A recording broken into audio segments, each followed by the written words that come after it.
I think every woodworker has a bucket list of things they'd like to build. This is a story of one of mine. I'd always wanted to build an apothecary cabinet, but the wood is really expensive to build something like that. And then I came across this old drop leaf table made in oak. It was a beautiful piece, but it was very worn. Nobody else wanted it. I think I paid £10 for it. The expansion blocks for the top had been numbered by the original maker. I tried to recover as much of the oak as possible and dismantled every part I could. The original lathe marks were still in the feet. This one had obviously been put in twice, and the beading on the apron was precise and finished perfectly, and it felt sad to take the whole thing apart, but I saved the hinges and carefully made sure I didn't do any damage to it or my blades, so I took every nail and screw out.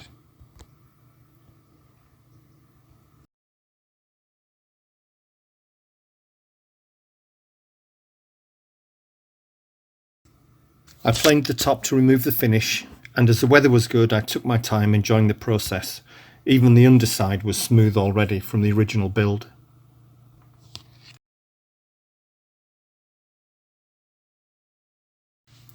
All the wood in the two tables that I used to build this had been cut as quarter sawn oak, so the quality was really good, and it just had that lovely striping running across the grain.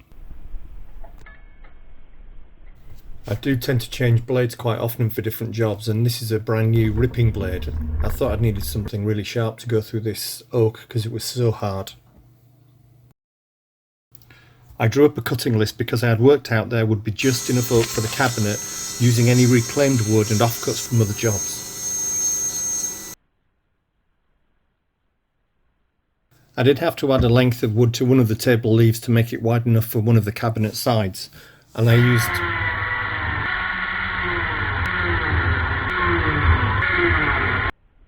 used biscuit joints to make sure it was a little bit stronger but also lined up perfectly. Once I had confirmed the dimensions of the cabinet, I could start cutting the sides and the rails to length. They were slightly random sizes because they were off-cut pieces, but they had to be the same length for the tenons to fit.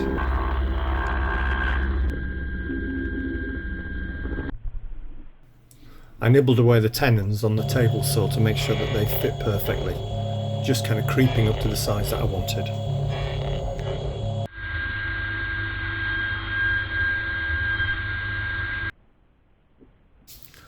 It wouldn't be real work if I didn't make a mistake, and of course here's just one of them where I managed to split the end of a tenon. It needed to be glued back in because it was part of the construction of the build.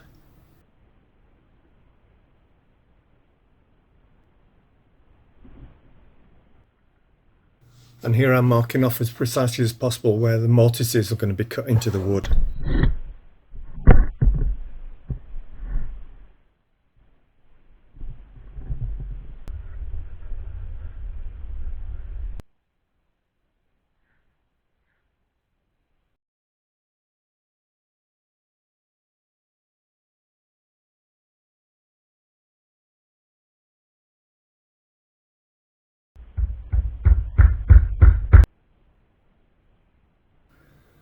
I added shoulder to all the tenons because I wanted the front to be flush with the cabinet.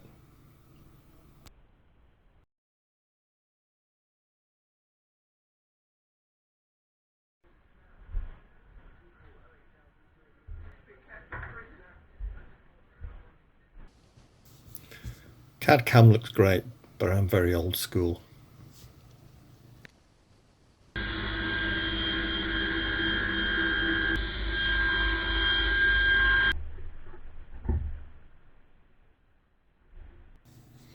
This is a dry fit, and as you can imagine, I did the glue up off camera. It wasn't quick and it wasn't easy, and it really wasn't very pretty.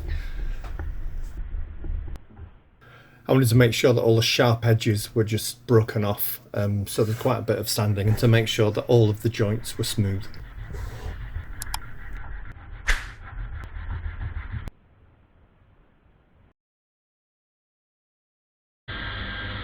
It was important that each row of drawer fronts came from one piece of wood so the grain matched.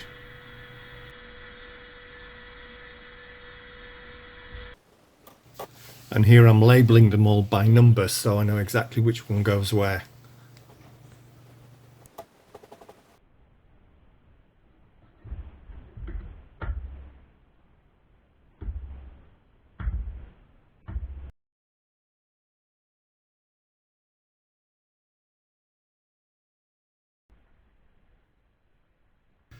I wanted the top drawers to be wider than they looked, so I joined them in pairs with a vertical divider to give the illusion of separate drawers.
Once I'd set the table saw fence to the right distance, it was just a matter of running them all through to make the groove for the drawer bottoms to fit in.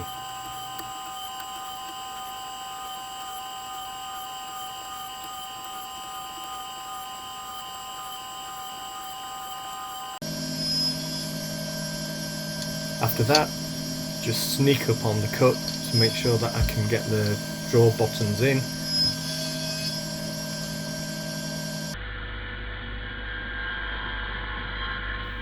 And then it's time to make the drawers.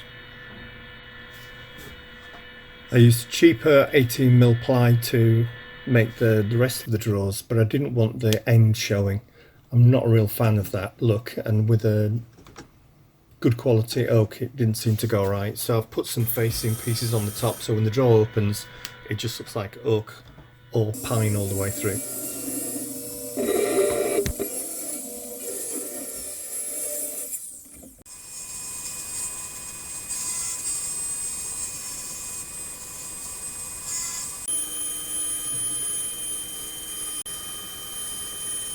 I use as many offcuts and reclaimed wood as I possibly can, and a lot of the bottoms I used the side panels from an old wardrobe that was taken apart.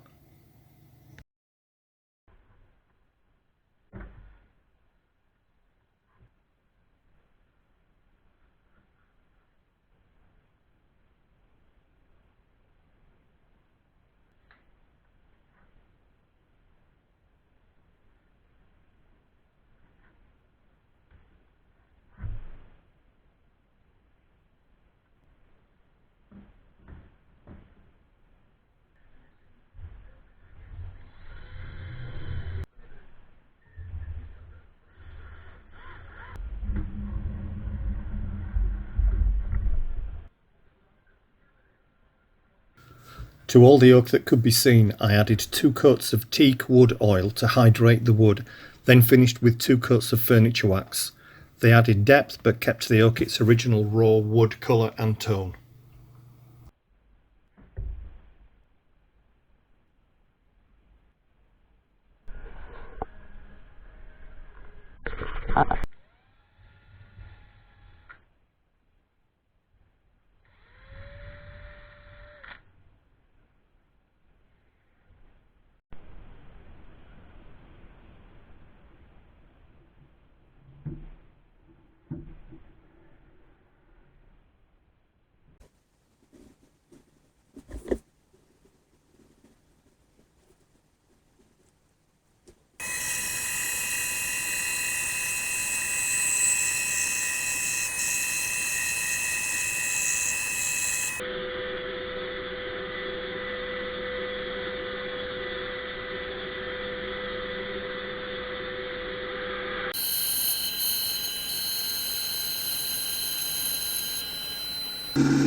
I used dowels on the joints to make sure that they would be really strong. I didn't want it to be coming apart as if it was dragged across the carpet or across the floor.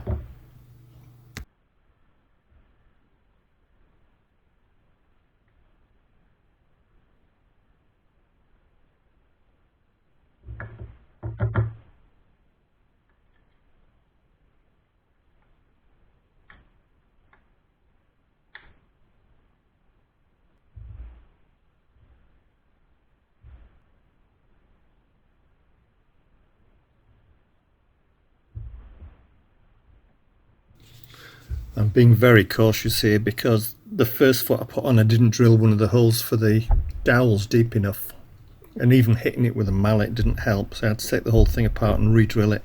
So I was a little bit on edge here.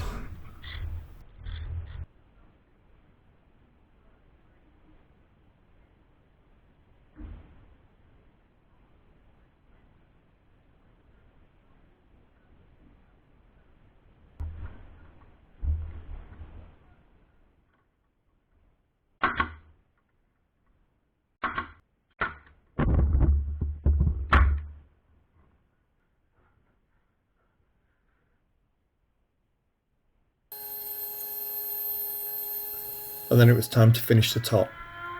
And just had to cut it to length, make sure it was square and straight, and then put a chamfer underneath. It's always nice to put a chamfer on, just to take that kind of hard edge off.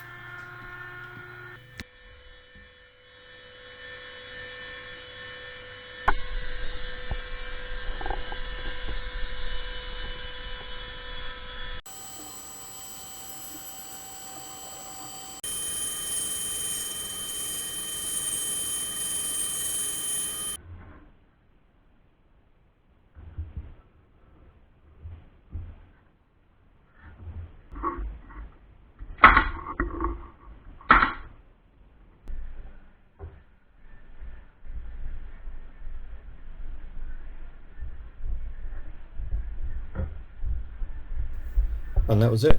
One job ticked off the bucket list. I hope I made good use of the wood that came from the original tree, I suppose, as well as the table. I hope you've enjoyed it.